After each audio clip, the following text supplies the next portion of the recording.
Саламатсыздарбы, кабарлардын кечки чыгарылышы менен тааныштырып, түз эфирде мен Альбина Жолаева.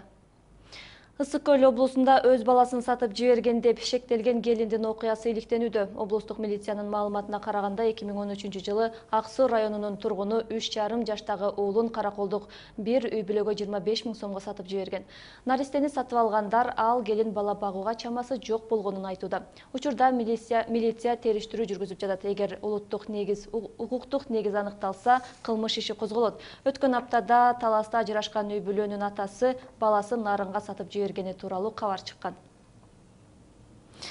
Бейресмий маалыматтар боюнча Ош облусунда баңгизат колдонгондордун саны 20 000ден ашат. Баңгичиликке каршы дарыланып жаткандардын саны 600 түзөт. Бул тууралуу бүгүн бүткүл дүйнөлүк баңгизатка каршы күрөшүү күнүнө карата Ош шаарында өткөн конференцияда айтылды.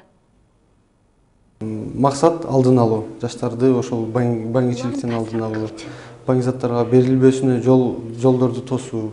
Максатыбыз ошол негизде.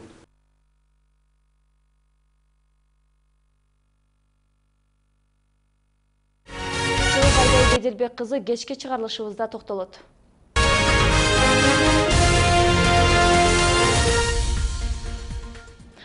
Укук коргоочулары менен жарандык активисттер жогорку кеңеш депутаттары тарабынан демилгеленип жаткан баш мыйзамга өзгөртүү киргизүүгө каршы нааразычылык акциясын өткөрүштү.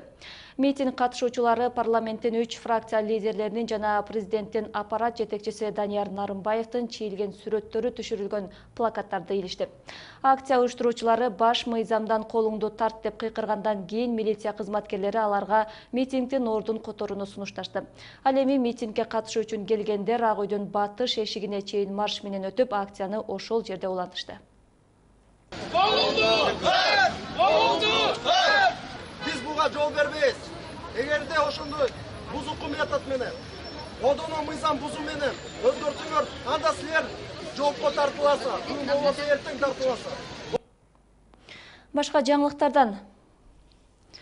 Кыргызстанда өспүрүмдөргө түнкү саат 10дон кийин көчөгө чыгууга тыюу салынышы мүмкүн. 18 жашка толуу электерди түнкүсүн жакындарынын коштоосу жок жүрүүгө тыюу салынган мыйзам долбоорду парламент 3-чү окууда жактырды. Мыйзам өспүрүмдөрдүн психикасын жана коопсуздугун сактоону көздөйт. Бирок талдоочулар өспүрүмдөрдү бул тартипке көндүрүү кыйынчылыкты туудурушу мүмкүндүгүн айтышат. Кененирээк кабарчыбыз Дарика Медербек кызынын материалында. Өткөн жумада парламент өспүрүмдөрдү түнкү саат 10дон кийин көчөдө жүрүүсүнө тыюу салган мыйзамды 3-чү окуусунда колдоп берди. Ага ылайык жашы жете электер түнкүсүн көрсөтүлгөн убактан тарта жакындарынын гана коштоосунда жүрүүсү абзел. Эгер тартип сакталбаса, акчалай жазанага тартылат. Учурда эл өкүлдөрү жактырган мыйзам коомчулукта түрдүү пикирди жаратып жатат. Көпчүлүгү макул. Ата-эне менен тыйылып калбайт. Мисалы үчүн мен балам тыям, кошунасы тыят. 5-6 тыяз калган тыйып, онун достору тыйылбайт. Достор чакырат. Бизерге аш берем дейт, башка кылам дейт. Туулган күн өткөрөм дейт. Азыр үйдө болбой калган бардык нерсе. Бардыгы көчөдө болуп калган. Ошон үчүн коомчулук бардыгы бирдикте туруп кылса, менимче жакшы. Мыйзам боюнча 18 жашка толо элек балдар шаардагы көчөлөрдө, стадиондордо, парктарда, коомдук унаа, бекет, эс алуучу жайларда жүрүүсүнө тыюу салынат. Долбоорунда түн ичинде барууга тыюу салынган жайлар так көрсөтүлгөн. Алар спорт аянттары, көлмө, соода түйүндөрү, көңүл ачуучу жайлар, түнкү клуб сыяктуу жайлар. Билим берүү тармагы эгер мыйзамды өлкө башчы жактырып, күчүнө кирсе, өспүрүм сабакка көңүл буруп калышмак дешет. Бул бөрөт негизинде биз мектеп тарабынан ата-энелер менен чогулуштарда, ата-эне чогулуштарында, конференцияларда ошол ата-энелерге түшүндүрүү иштерин жүргүзүшү мүмкүн. Билим берүү тармагы эгер мыйзамды өлкө башчы жактырып күчүнө кирсе, өспүрүм сабакка көңүл буруп калышмак дешет.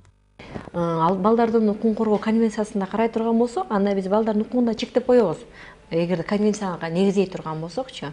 Бирок биз ошо балдарыбыздын келечеги үчүн, жаштардын келечеги үчүн, мамлекетибиздин бакубат жаштарды тарбиялоо максатында мына ушуну чыгаруу мен дагы туура көрүп атам, абзел көрүп атам. Мыйзам долбоор өспүрүмдөрдүн көчөдө бей баштык кылбоосуна багытталган. Өзүнөн кичинелерди коркутуп, зордук, зомбулук көрсөткөн учурларды жоюуну да көздөйт. Жаш жетелик өспүрүмдөрдүн арасындагы кылмыштуулуктун алдын алуу, же болбосо жаш жетелик өспүрүмдөрдүн үстүнөн болгон, же болбосо алар тарабынын катышуусу менен болгон кылмыштуулуктун алдын алуу болуп саналат. негизинен Кыргыз Республикасындагы барлык укук коргоо органдары бул мыйзамды түшүнүү менен кабыл алып туруп, аны колдоп кубаттайт. Эгер долбоор колдоо тапса, саат 10дон кийин кармалган бала үйүнө же жакындарынын колуна тапшырылат. Ал эми спирт ичимдигин колдонуп алган жашы жетелектер медициналык мекемелерге жөнөтүлөт.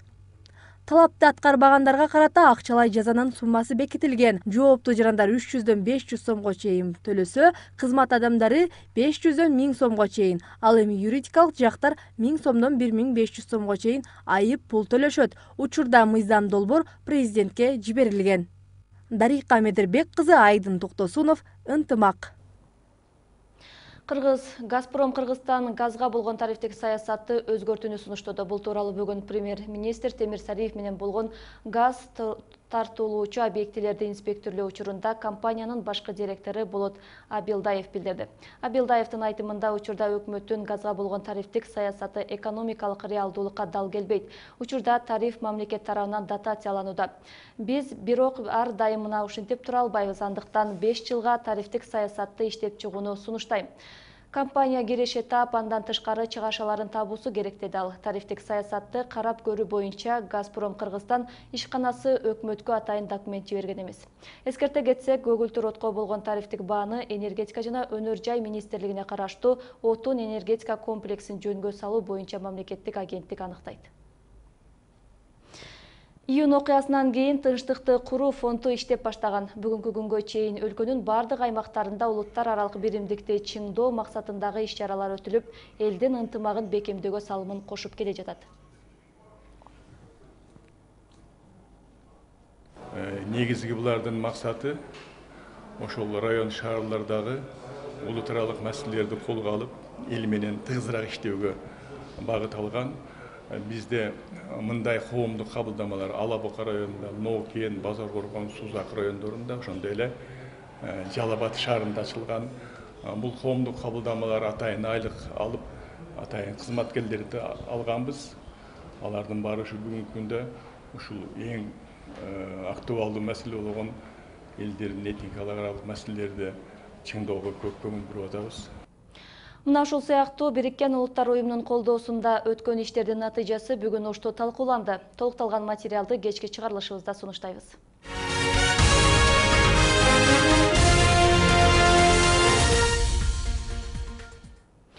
Кыргызстанда быйыл жайлоо бакчаларынан 100га жакыны уюштурулат. Ага 2000дин тегерегиндеги наристе тартылуусу болжолдонуп жатат.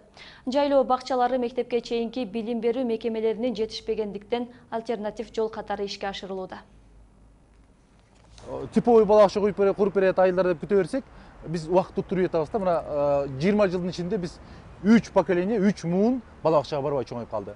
Ошондуктан бул жайлоо балакчалары ошол балдарды өнүктүрүүгө карата альтернатива бул. Себеп дегенде ушуну менен биз 2 ай болсо дагы балдарды ар тараптуу өнүктүрүүгө мүмкүнчүлүк алып атабыз. Тоолуу райондордо балдардын бакча менен камсыз болушу 4% гана түзөт. Кененирээк кабарчыбыз Назгүл Ахунованын материалын жыйынтыктоочу чыгарылышыбызда сунуштайбыз.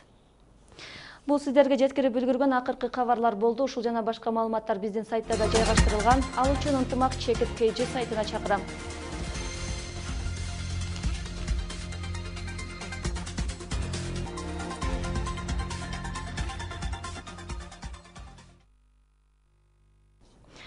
Мен болсо сиздер менен коштошом. Кечиңиздер көңүлдүү улансын.